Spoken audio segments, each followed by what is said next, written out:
What's going on, guys? This is John Zakari, and today we finally got the extended gameplay reveal for Legend of Zelda Breath of the Wild.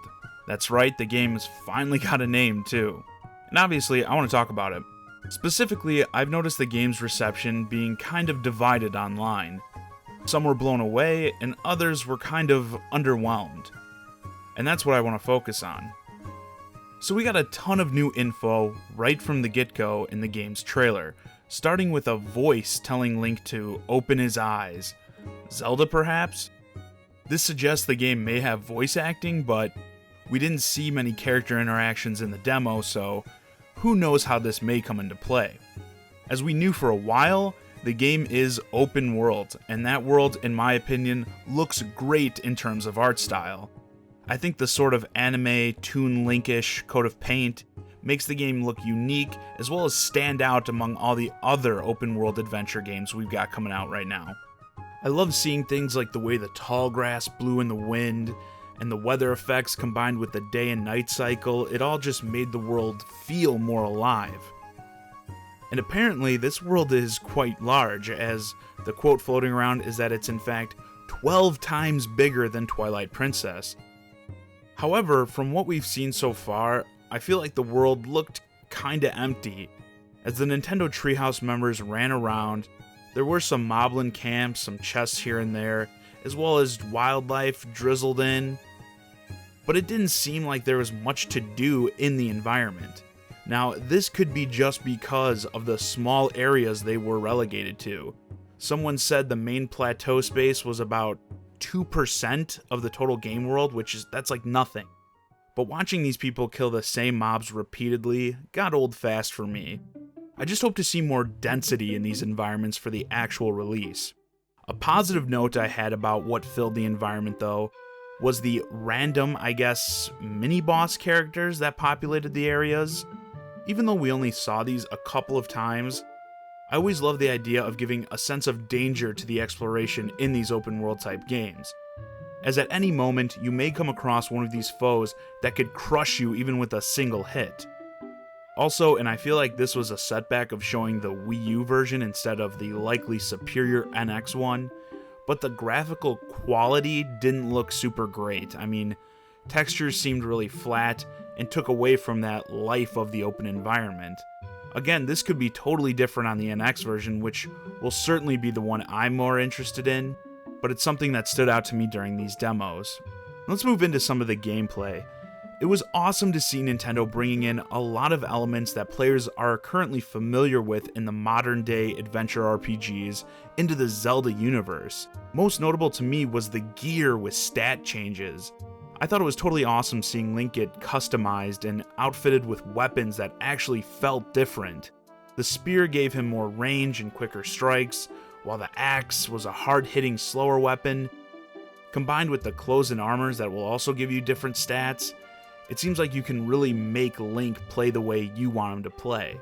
And of course, you're acquiring these items as loot. And while I said previously that there didn't seem to be a lot to draw me into the environment, a promise of high-end loot spread throughout the world would easily get me exploring. Continuing with the new additions, there's crafting in the game as well. We saw Link pick up a bunch of rare resources during these demos, and there was frequent showcasing of the cooking, where you can grab ingredients throughout the environment to combine and make different kinds of boosts. With a variety of things to combine, you'll have to experiment and find the best ones. It reminded me a lot of the alchemy mechanic in the Witcher series. This was part of the cartoony, fun charm that I just love about Nintendo in general. The way you get to see the ingredients during the cooking, go into the pot and bounce around as they're prepared, is just something that stuck out to me, and I really like those little Nintendo touches like that. While on the subject of my favorite additions, the mountain climbing. Yes, even in games like Zelda, but more so these open world type of games that they're veering into, one of the most frustrating things to me is trying to get somewhere that's surrounded by rocks and mountains or something like that, and I need to run in circles to find the right path, quote unquote, to get there, or try to just hack my way up said mountain. It seems like this climbing mechanic will help you get to where you want to go fairly simply, and I love that. And certainly the big highlight for me of this whole presentation had to be the shrines, which sort of serve as mini dungeons. You have to go in, fight some enemies, solve some puzzles, and then you're treated with a reward for completing it. I really hope there are a good amount of these in the world, as this edition felt the most Zelda-esque, and I will definitely be going through all of them. Even the Amiibo applications of this game seem really interesting. We didn't get to see what the new Breath of the Wild specific Zelda Amiibo do, even though we did get to see the models, but we did get to see what the Wolf Amiibo from Twilight Princess does, and it puts freaking Wolf Link into the game and joins you on your quest as an ally. I mean, that's awesome. Just going off that, even though I pretty much never use the Amiibo functionality of any of Nintendo's games, I'm extremely interested to know what these other Amiibo are going to do. And even though it wasn't much, I do want to talk a bit about the small story hint we did get from this demo. And that's this whole theme of technology that surrounds the game. Nintendo keeps hammering the fact that this title is shaking up the Zelda series, and this is a major aspect of that. These guardian enemies that roam the fields clearly seem to be some sort of robots. Link has tech items like the tablet type thing that shows the map. This will certainly have major implications, not just on the story of this game, but even going forward into titles that take place further into the future. I'm incredibly intrigued to find out what happened in the world to put it in this state, and I'm sure fan theories are already swirling following today's E3 showcase. In the end, I did enjoy this demo, but just wasn't blown away by it. However, much of what I disliked could be due to the limitations Nintendo gave to themselves. By only showing a small area of the game and not wanting to give away anything about the story, we were regulated to seeing people run around the same area repeatedly, which made things get stale pretty fast. The graphical quality may have suffered from being played on the Wii U hardware, and the NX version may likely end up looking like a remastered version of what we saw here at E3, which would probably fix all of my graphical complaints pretty quickly.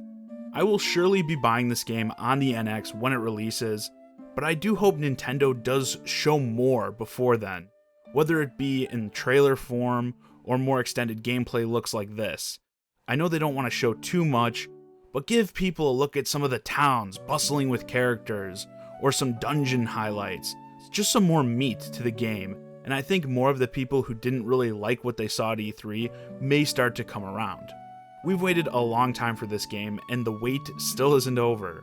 And only when I get that full game in my hands can I determine if Nintendo made use of all the extra time they gave themselves with this title. And with that, this video's a wrap. Let me know what you think of The Legend of Zelda Breath of the Wild in the comments. As always, I'm John Zakari, and thanks for watching.